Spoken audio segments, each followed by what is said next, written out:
Hello bachcho, let's see the question. A 2 kg body and a 3 kg body are moving along x-axis.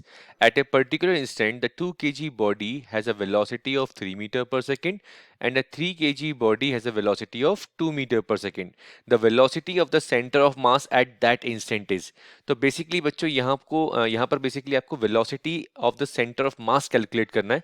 तो उसके लिए अगर हम बात करें बेसिकली यहाँ पर जो बेसिक सा जो की कंसेप्ट यूज होगा, अगर आपको फॉर्मूला क्लियर है तो आप इजीली इस क्वेश्चन को सॉल्व कर सकते हैं. बट यहाँ पर कंजर्वेशन ऑफ मोमेंटम, पहली बात तो कंजर्वेशन ऑफ मोमेंटम होगा यहाँ पर.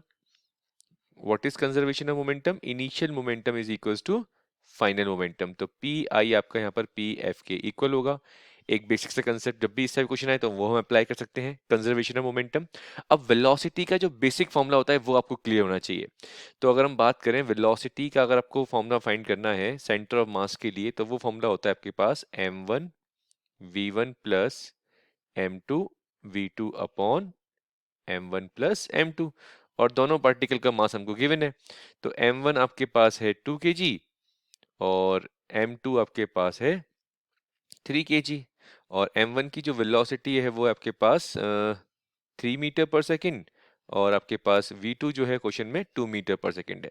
और अभी हम क्वेश्चन में ये मान के चल रहे हैं कि जो दोनों ऑब्जेक्ट हैं वो एक्स एक्सिस के अलोंग स्ट्रेट लाइन में चल रहे हैं, मतलब सेम डायरेक्शन में चल रहे हैं. ठीक है, तो इस कंडीशन को लेते हुए हम सॉल्व करेंगे यहाँ पे क्वेश्चन. तो ये आ जाएगा बच्चों हमारे पास v centre of mass is equals to 2 into 3 plus 3 into 2 divided by 2 plus 3.